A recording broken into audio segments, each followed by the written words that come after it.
Bueno, primero agradecer a Techo, a la Universidad Diego Portales. Una alegría también estar con Mario acá. Creo que si las políticas sociales estuviesen más en manos de los dirigentes sociales, probablemente estarían haciendo o teniendo un impacto mucho más profundo.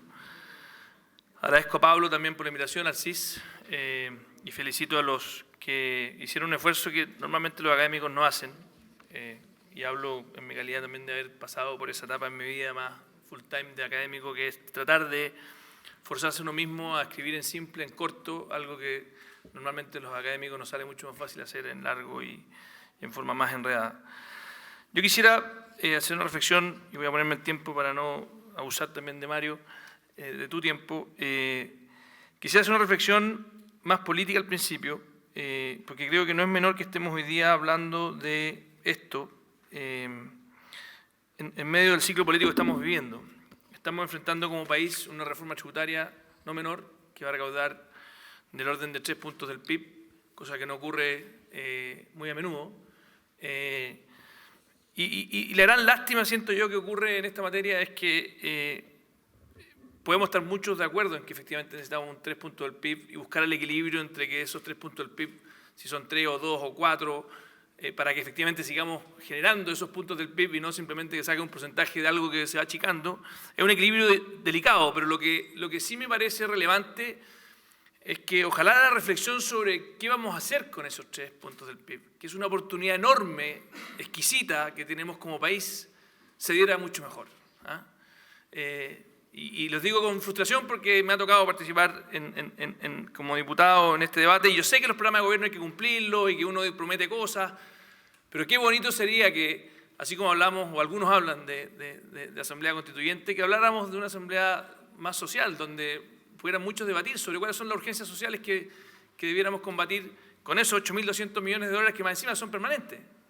Son ingresos permanentes, con lo cual uno podría realmente hacer el ejercicio de cómo combatimos de verdad la desigualdad en forma estructural, cómo hacemos de Chile un país más justo. Y mi gran temor es que finalmente esos 8.200 millones de dólares los gastemos en darnos cierto gusto ideológico y que no enfrentemos de verdad la desigualdad estructural en Chile.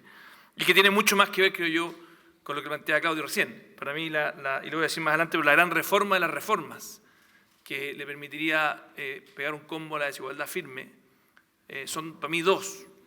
Y con esto paso después a comentar los distintos artículos, pero una que tiene que ver con la territorial, de alguna forma es y si ustedes conectan los puntos, cuando hablamos de movernos, me tocó cuando estuve en el Ministerio de Desarrollo Social, todo un debate sobre cómo medir pobreza. Y el gran consenso que afortunadamente lo logramos empujar en el gobierno anterior, se tomó la decisión política de avanzar y pasar de una mirada unidimensional a una multidimensional, tiene que ver con el barrio.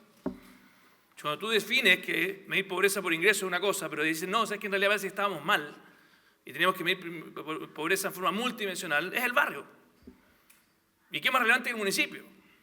Para poder enfrentarla. Entonces ya se deja la lógica del Ministerio de Desarrollo Social con muchas lucas y pasa a una lógica de que tal vez la autoridad local es la que tiene que hacer frente a esa pobreza multidimensional, que tiene que ver con temas tan sensibles como seguridad. Y que no estaban en los parámetros que teníamos nosotros en el radar social, porque siempre hablábamos de pobreza por ingreso. Claro, el ingreso por Dios que ayuda, ¿no es cierto? Porque hay muchas cosas que tú efectivamente puedes conseguir gracias a tener más ingresos, y era muy relevante probablemente en la década de los 80 y los 90. Pero resulta que ¿quién compra un buen colegio? Tengo más recursos, bien, pero no puedo comprar un buen colegio. No puedo comprar un buen consultorio en la esquina. No puedo comprar que no me asalten y que tenga miedo de salir de mi casa y que escuchemos testimonios como los que decía Pablo recién, de que no te atrevas a salir de tu casa y estás enrejado.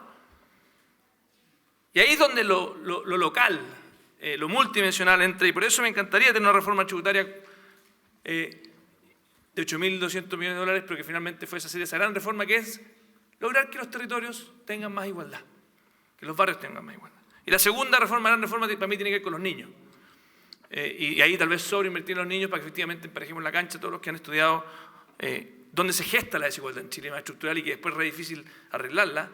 Pasa desgraciadamente, y aquí Gregory se ha dedicado harto tiempo a meterse en temas más de educación, pero toda la desigualdad estructural que se genera en los primeros 10 años es bien difícil después de poder corregir. Entonces, ojalá pudiéramos esos dos focos, que es lo territorial, que tiene que ver con la mirada multidimensional de la pobreza, y la inversión en educación que nos permita realmente tener una sociedad justa y que los niños puedan desplegar su libertad en base a opciones y no en base a condiciones externas.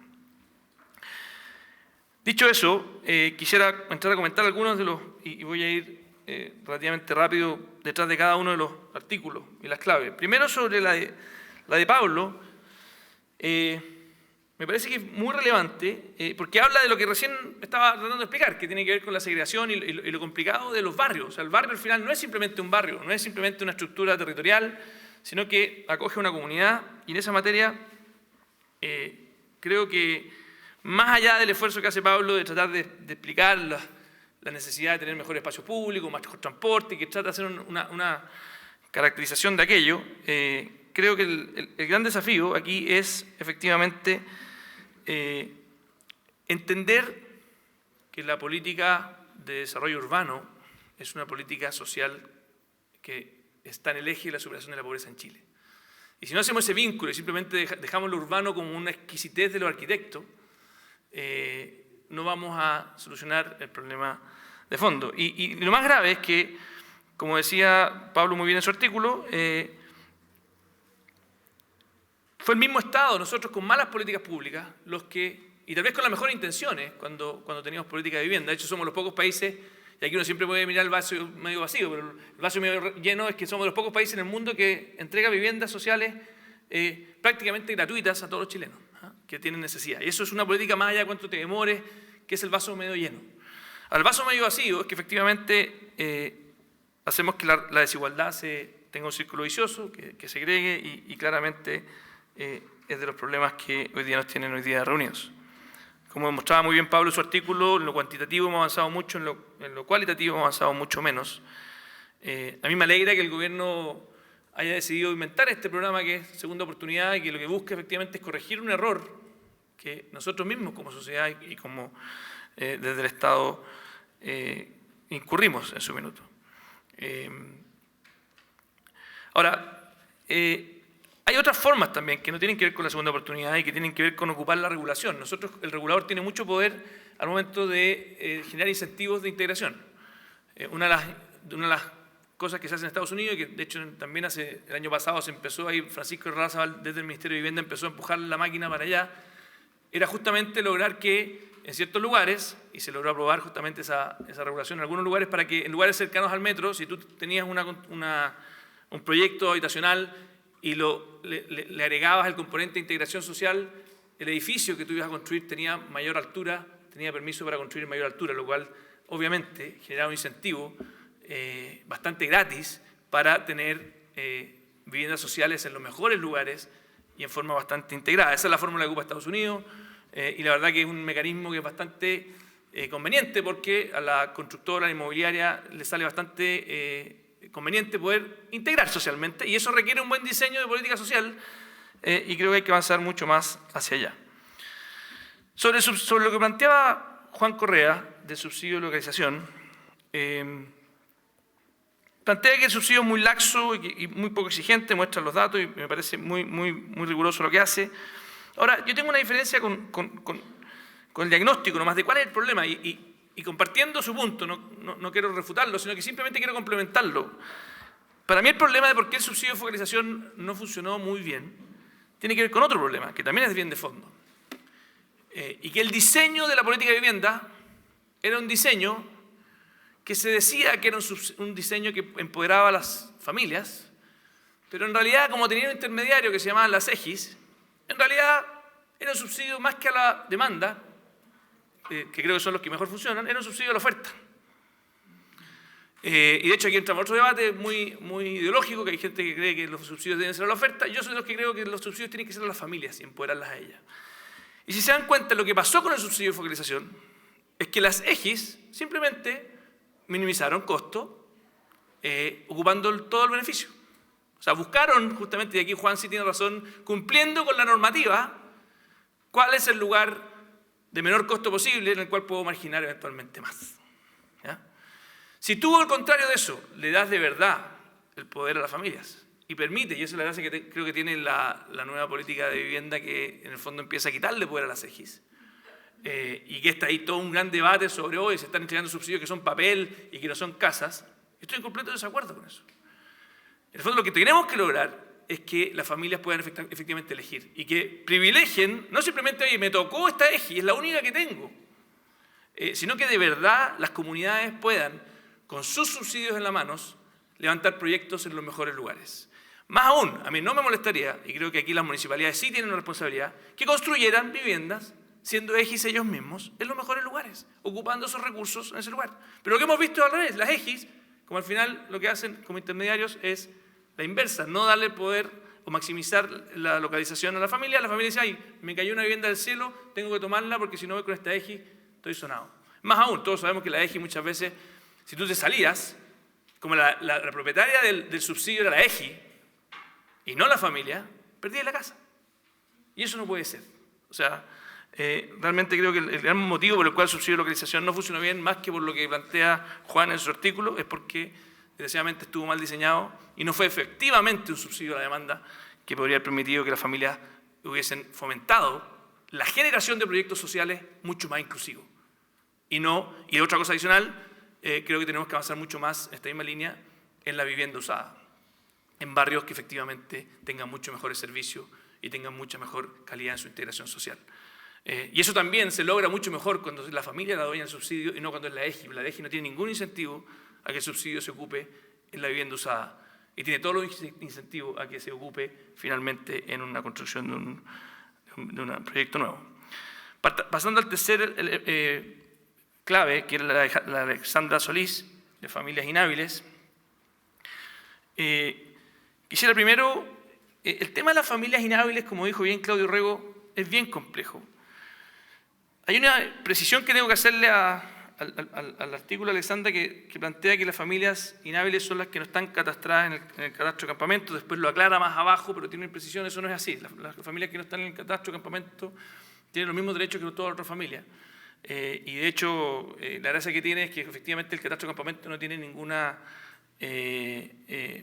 relevancia más que simplemente priorizar aquellos campamentos que son más antiguos, identificarlos y obviamente estamos muy conscientes de que los campamentos son móviles, por lo tanto, pero no es cierto que son inhábiles las familias que no están catastradas en los campamentos, eso es lo que quiero decir. Si es que un campamento nuevo sí es hábil y lo que importa es que se catastre eventualmente para tener más prioridad. Lo que sí hay es que en campamentos se empezó a repriorizar los campamentos, porque desgraciadamente habían sido como diluidos entre todos y eso creo que no es correcto. Sí es sano que exista una política de campamentos más agresiva y que priorice la condición de campamento, porque una familia que sea un campamento, claramente una familia que está en una vulnerabilidad social brutal y que no merece, o sea, que está dando una señal de herida social muy grande.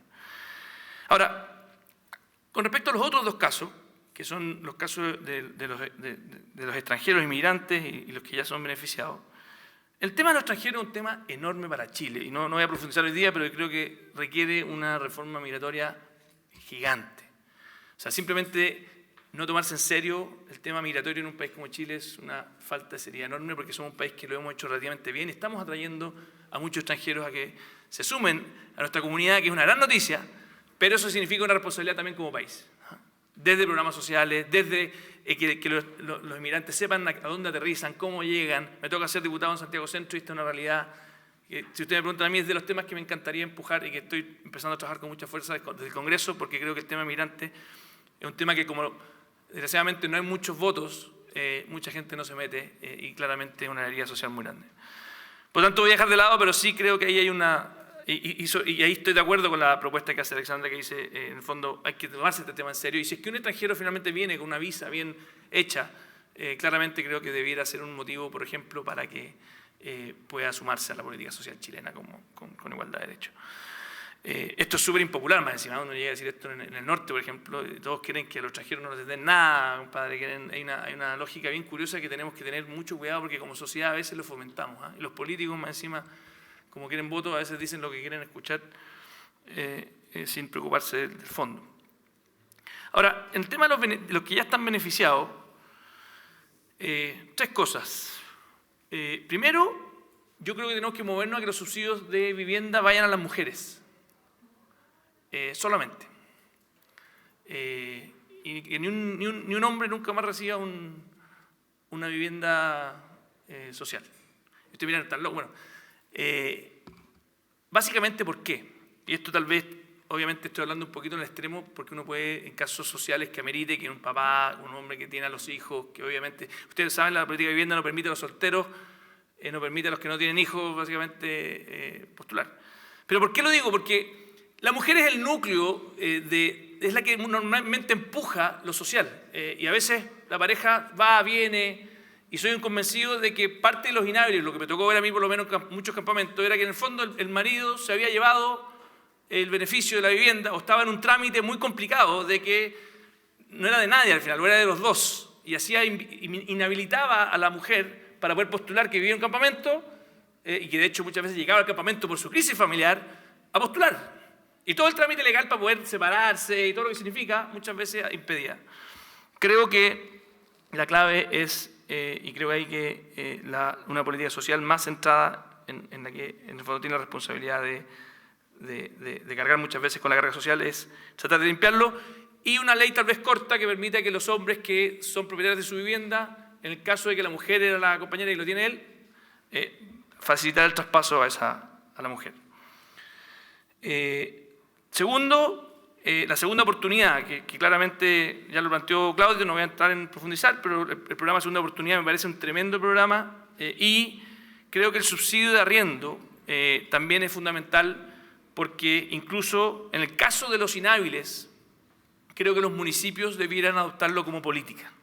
O sea, un municipio que sabe que hay una familia inhábil, que normalmente los casos que conocemos son casos bien dramáticos, o sea, no es que haya una masividad de familias inhábiles.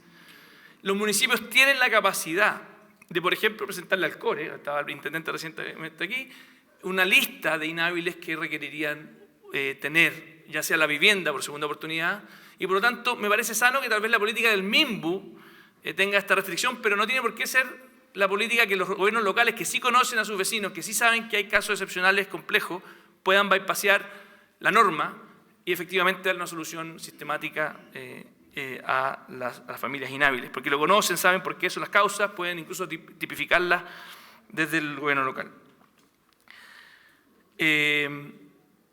Finalmente, en el caso de Isabel Ibáñez y el resurgimiento de los campamentos, quisiera terminar, y me alegra mucho el artículo, porque Isabel plantea muy claramente de que los campamentos son la punta del iceberg, y que en el fondo, detrás de los campamentos hay dramas muy complejos, está la realidad de los allegados, de los inmigrantes, y que por lo tanto es necesario entender esta situación.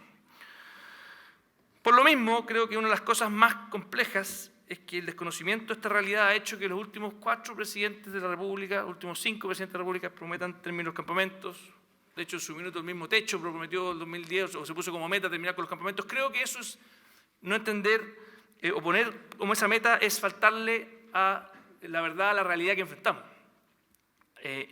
Ahora, lo que sí es relevante, y con esto quiero ser muy claro, es que cómo debiéramos evaluar un gobierno en esta materia. Y ahí creo que de hecho tiene una pega muy bonita que hacer, tal vez el CIS de hecho tiene una pega muy bonita que hacer. Y yo creo que hay 2 parámetros que debiera el CIS casi que sistemáticamente exigirle a los gobiernos. Primero, cantidad de subsidios habitacionales que le llegan a familias de campamento. Porque independiente de que se salen algunas y entran otras, una familia que llega a un campamento es una familia muy herida. O sea, yo estoy con Claudio que tal vez te puedes encontrar con familias igualmente heridas en el mundo de los allegados. Pero también es cierto que en el mundo de los allegados hay muchas familias que no están tan heridas o tan dañadas como la familia de los campamentos. O sea, tienes un mix mucho mayor. En cambio, lo que sí está seguro es que la familia que vive en un campamento pasó por una crisis personal y familiar y social brutal. Por lo tanto, exigirle a un gobierno, al Estado, que nos transparente cuántos, y que la métrica para evaluarlo sea cuántas familias mensualmente o anualmente reciben de campamentos subsidio habitacional, es un elemento fundamental. Cuando me tocó estar en el MIMBU, me di cuenta que eso no estaba en ninguna métrica. Y de hecho, eso ocurrió que antes, de hace 3 años atrás, se entregaban del orden de 1.500 subsidios al año a campamentos, 1.000. Y eso hacía que obviamente, y como sabemos lo complicado que es para la familia de campamento postular, por el ahorro, por distintas materias, hacía que siempre quedaran al final de la cola, y como las EGI al final del día tenían que, el presupuesto del Estado tenía que ocuparse igual, obviamente al final pasaban por delante los otros en la cola, porque el presupuesto de la nación se aprueba y se gasta. Entonces, y eso también es importante, que el techo se autoimponga cuántos subsidios a familias realmente de campamentos está entregando. Es una conversación que tuve con el techo muchas veces cuando estuve en campamento. Y dije, compadre, usted al final termina haciendo casa, y EGI, está muy bien, pero muchas veces muchas familias no son de campamentos porque al final no reciben la labor. Y al final del día, esa métrica, y por eso es importante el catastro, de cuántos subsidios al año se entrega a familia de campamento, es una métrica que te permite evaluar si efectivamente tú estás llegando donde hay más daño social. Y la segunda métrica es cuántos campamentos se cierran, que lo decía muy bien Pablo, que es otra dimensión que tiene que ver con lograr que efectivamente no solamente se recupere esas familias que están ahí, sino que también el barrio. Y que el barrio empiece a ganar dignidad. Y en lo mejor de los mundos, cuando uno logra construir ahí mismo, ¿cierto? Que es lo que, por ejemplo, se hizo en el campamento Chagaví de San Bernardo, lo que se va a hacer parcialmente en el campamento San Francisco, también de San Bernardo, y que son las radicaciones de Valparaíso. Entonces, creo que es fundamental evaluar bien a cada uno de los gobiernos por esa métrica y a los ministerios. Es muy fácil que los campamentos pasen al olvido. Y no evaluarlos tanto como se ha hecho por el catastro. Está bien, el catastro hay que tenerlo en peque y actualizado, pero el discurso tiene que ser mucho más agudo. ¿Ah? Tiene que ser mucho más agudo. Y por transparencia se puede pedir esta información. De hecho, una cosa que desde Bópoli lo estamos haciendo. Así que vamos a empezar nosotros desde Bópoli a sacar una vez al mes la información de cuántos subsidios a familias de campamento está entregando el gobierno. Y histórico. Porque creo que es la mejor forma de hacerlo. Porque lo otro efectivamente es una cosa dinámica, que es compleja, los catastros tienen que estar, pero en el fondo eso es la... Y voy terminando diciendo que creo que básicamente lo de la mirada, dos cosas más. Para agregarle a Isabel Ibáñez en su lógica de los campamentos, que me encantó el paper, porque de hecho compartí muchas de las cosas, prioridad en la clausura, nuevos criterios de localización, el inmediato cierre de los terrenos, terminar con los inhábiles, pero quiero terminar con dos cosas más. Primero, y ya lo dije, así que no voy a repetir mucho, que para los campamentos, y ustedes lo saben muy bien en Techo, porque Techo lo hace así, encima no salía muy explícito en este documento, pero Techo aborda los campamentos desde una lógica integral, no solamente desde el punto de vista de la vivienda. Porque una familia que llega a un campamento no es simplemente porque un día de la noche a la mañana se quedó sin casa, sino que llega a un campamento y pasó por una crisis gigante, ya sea laboral, familiar, a veces incluso psicológica. Y por lo tanto, el abordarlo integralmente, lo que ocurre en el campamento, es fundamental. ¿Ah?